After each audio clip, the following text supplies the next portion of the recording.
Hey guys, happy Canada Day. It is July 1st. Whoa, no. Oh. Okay. Ay, ay, ay. Canada. Alright, I'm gonna tell you a story.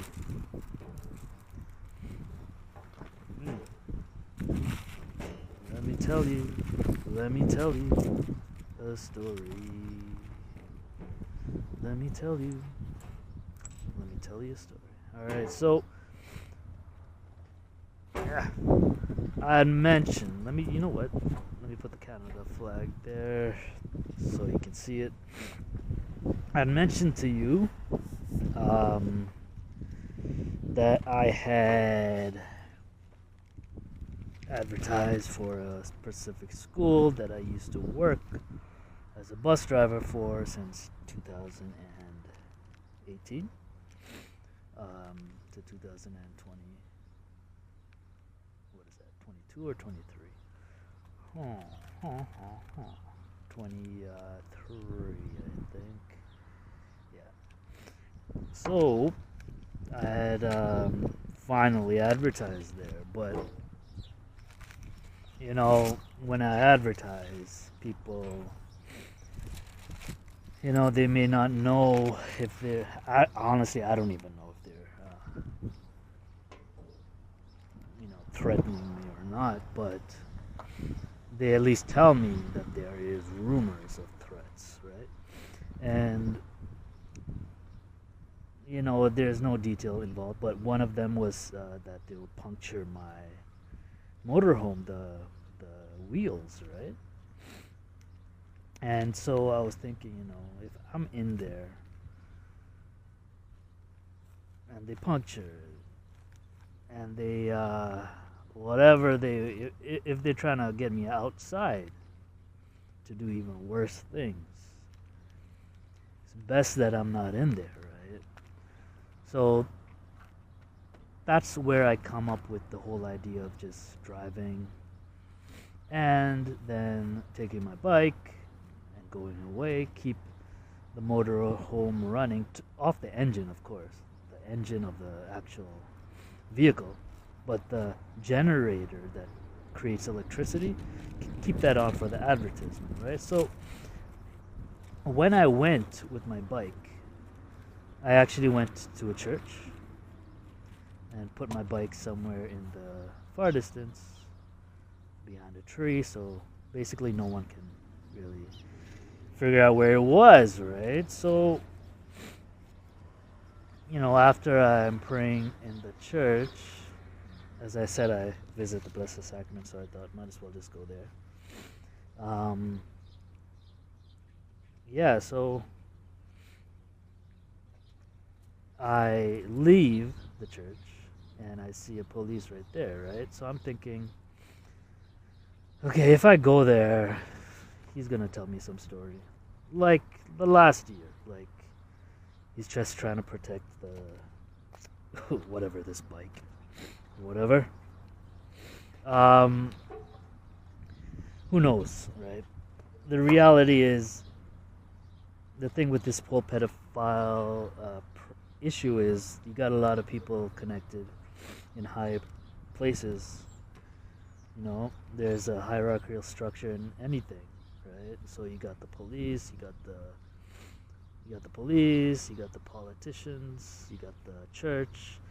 People at the top, they can communicate with each other, and their layers of communication. The more the layers communication are there, the less these guys in the bottom know what's going on, right? They just follow orders. So I am skeptical a lot when I just talk to just this one person, even if it's a police, because these guys are the ones making the decisions, and you know you don't know what they are planning with this, and you don't know who's implicated as well, right? So I decided, okay, let me just leave. So I walked away, took a bus, went home. When I came back to get the bike, it was popped. The tire was popped. Okay, I don't know who popped it. To be honest, I'm not saying the police popped it. I'm not saying anyone popped it, or maybe some kid. Who knows, right? But regardless of that, it's just, it just makes me. Oh, the whole point of this is not to accuse anyone. Um, the point of this is that I had to fix a bike. So okay, so this is actually the point of the story. I went to I later on went to a bike store, and the bike store.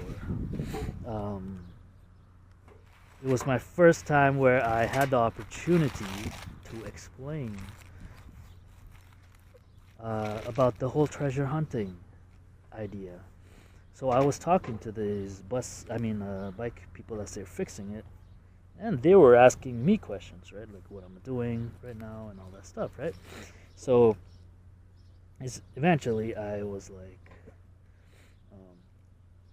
as I was talking to them, explaining about the treasure hunting thing, I asked them about their who their customer base, and I asked, do you guys get kids coming here? And they're like, no, not that many kids come there anymore. So I was thinking, wouldn't it be cool, right? So I talked to them, and I was like, I'm making this app about treasure hunting, and I can bring customers to your location, kids or parents with kids, to just get them there to your location, so that it's up to you to sell your stuff to them, right? Sell your products, services, blah blah blah. So I was telling that. I mean, the only reason I even mentioned this is because I noticed that on the side near the computer, there's a picture of Mary and Jesus. So I was thinking, okay, maybe they'll understand when I actually give them the website, myguardianangel.com. They won't be too opposed to it. They'll actually be welcoming to the idea of helping me. But in terms of the whole advertisements and all that stuff, I came up with an idea, which is basically I'm going to draw the character that the children or whoever, the customer, when they come to the store, they'll look at this, they'll look for the AR, augmented reality, right? They'll look for this virtual character. So I created a character, right? I started off trying to create like a adult bike character, but then I didn't like it. So eventually I ended up doing a tricycle that little kids ride, Okay, welcome guys. This is a continuation of the last video. I wanted to kind of explain certain things, okay? So as I said in the last video, you have different hierarchical structures, and the layer of communication allows people at the bottom not to know what really is going on.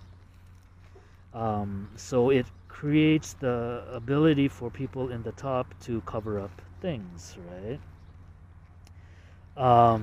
As I mentioned, in the podcast, the police who would usually try to communicate with me, the first time he communicated with me, he told me there's imagine a book.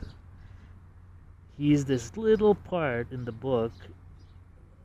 There's so many communications. Anyways, I tried asking him a question. Basically, he was trying to say this, right?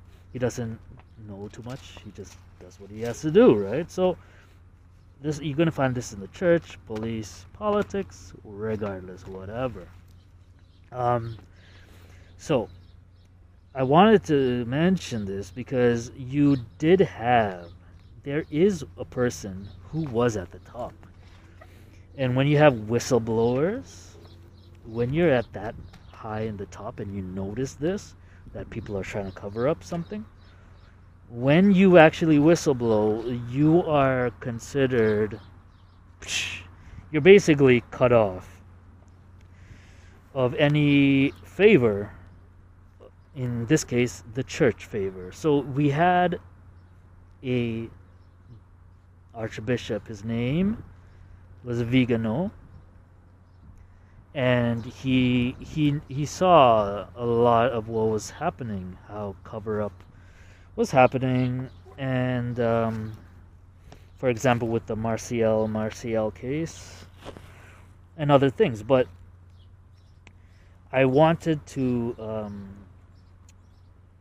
explain that just as how I don't agree with other people in the podcast, like I explained, I just follow people, right? So people like, let's say, Eminem or Jay Peterson or the Pope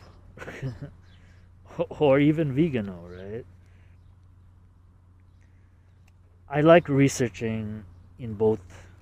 I like getting information from both sides of whatever, right? So that I at least know more data that I can, make my own decision, right? So this guy Vigano, and also I mentioned I try not to idealize them, right? So basically, getting more information from different people reduces ideology, because the conflicting information kind of like dilutes the taste and the strength of the emotion that creates. For example, coffee, as I always say, it's kind of like a metaphor. You if you want to dilute it, you put water